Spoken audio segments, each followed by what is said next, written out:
Hey YouTube, what's up? It is the 30th of April and we got two big updates for our wonderful, wonderful game. Just 2 weeks after the last big patch 2.02, we have received a hotfix from Blizzard Entertainment and oh boy, did they hit the Bloodmage. Pally Rifle might finally be dead, but we'll see about that. Here is what happened with the hotfix yesterday. First off, we start with technical things. There was an issue that the zoom was reset all the time for some reason. That issue has been fixed. You have more map vetoes now on Battle.net. Siphon mana. This is the big one, everybody. The spell of the Bloodmage that takes mana away and distributes it to his allies. Cost a lot more now. From 10 mana per usage to 25. This means that you need 2 ticks on level 1 to get your mana back that you spent on using the spell. That means that Siphon mana is way less spammable due to mana management. So you have to actually think when you use it and on what. You also have a higher cooldown on the Siphon mana, which is now 8 seconds instead of 6. So 2 combined changes towards the Pally Rifle that will hurt. But maybe the Pally Rifle University finds a way to make it playable still. Some adjustments towards the Night Elves. They did get a buff to their lumber in the last patch. So Blizzard says if you get that big buff, you don't need the extra research time on Ultra Vision anymore, as you get it earlier anyway. So we dialed that back. And in general, you play more Huntress, and the Owl Scout of the Huntress lasts 5 minutes? Really? Let's cut that down to 2 since you have more Huntress anyway. Ritual Dagger for the Undead replenishes faster in the shop. So basically the cooldown of the Ritual Dagger in the shop is shorter. And the Infernal and the Pandaren ultimate, there was a little bug there.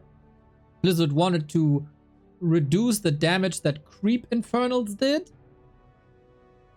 But the ultimate Infernal of the Dreadlord was also affected, so this has been reverted now and the Infernal is as good as it was before. And a very cool change to the Dark Ranger's life drain. There was a bug. Or actually an intended behavior. So heroes have a 30% spell resistance in Warcraft 3, so if you throw a level 1 coil that originally does 100 damage to heroes, it only does 70 damage. So in the last patch, the Dark Ranger received a change to the life drain ability that she can, similar to a Bloodmage, not only suck the life away from enemies, but also distribute it to their friends. To heal them, basically.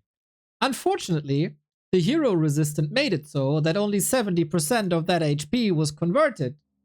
Because the game thought, that's doing damage. I should reduce it. So now, Blizzard has made the change that if you push life away from the Dark Ranger to an ally, that caster's resistance is not applying anymore, but the draining potion is still unchanged. So very cool change, very nice attention to this, very nice fix in 2 weeks. You can also target magic immune units now, so similarly to how you can coil a destroyer, you can now give life via life drain to the destroyer. Super nice. We'll see if Pally Rifle is truly dead or not, and then maybe they can do some fixes. Is there still stuff you think is too strong, or if you think is too weak that needs a buff or a nerf? Put it in the comments. Then, second, we got a War3Champions update, everybody. A massive visual upgrade first and foremost. The patch notes read, if you choose a race now, that plays a sound. Custom games can transfer the ownership of the lobby. Map veto screen restyled. Score screen restyled. Chat restyled. Profile screen redesign. More links to the homepage. Menu clicks are more responsive. AT invites changed or improved. And then stability against match making bugs and join bugs in general. And that is really, really cool. we can go into W3Champions right here. And the chat is now basically mimicking how Discord behaves. It was a little bit of a mess before. Now you get the profile pictures here. If you type 2 lines, it gets grouped under the same date, and everything is more readable and more modern. Very well done. Also, profile page, complete redesign. It looked kind of bleak and empty here in this section, we have to say. Now everything is stylized, centered. You get a lot more information. Your rank is displayed a little better and more prominently. You got a progress bar towards the next level. You see what top % of the player base you are, your last 12 games, and a comparison to the season before. This is so cool. And then the map picks and bans, you get a bit of a better view. And yeah, just everything looks better. Everything feels better. And this is well done. The team of W3Champions has received some fresh blood in the past couple of weeks. Shout out to Faro and Ruigan guys and everybody working on the platform for free as a voluntary act. You are doing an amazing work, everybody. Thank you for that. And then there's some tournament news as well. We just finished the DWCC. There was a $20,000 tournament. Now there is a follow-up event, and that is coming way sooner than we thought. But first and foremost, we get our regular monthly B Cup. That thing is starting on May 5th. That is Monday. Currently, the qualifiers are playing in B Cup. Happy is the reigning champion for 3 or 4 consecutive times. We get people like Leon, hopefully Jens. We get Foggy in. Starbuck is participating, etc., etc. This should be damn good again. But the big one is the Don't Force Me Cup mid-2025 finals.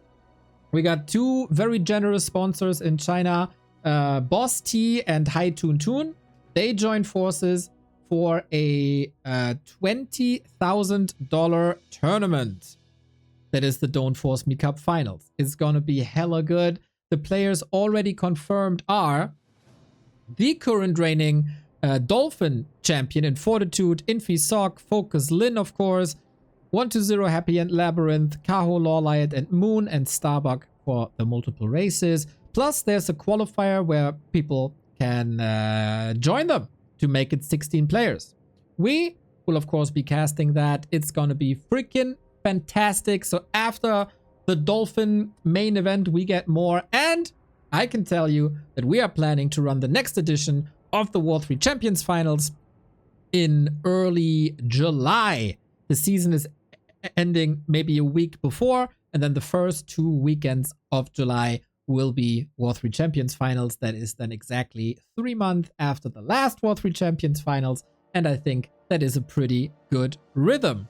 Warcraft 3 seems to be in a great state currently. We got tournaments all over the place. We got improvements in the main game. We got improvements on W3Champions. Is there anything that you're maybe missing currently, where you would like to participate in, or that you would like to see on a certain platform? If you could create a little bit of a wish list, what would you do? I'm curious about that. New overlay is also on the finishing line, by the way. We heard you and you want some things to change, and we have some things to change on our side as well. So yeah, that as a little cherry on the top for you guys.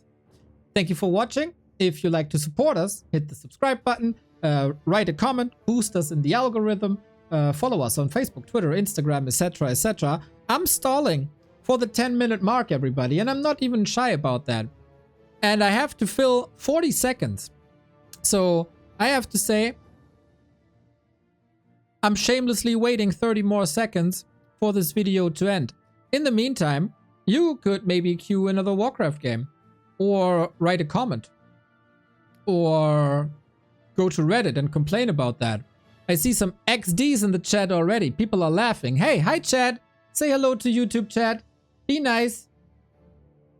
You got 10 seconds. No, what is it? Yeah, you got 10 seconds. Hello, best guy. Thank you. And this is the 10-minute mark. Hello, mid-roll. See you with an update soon.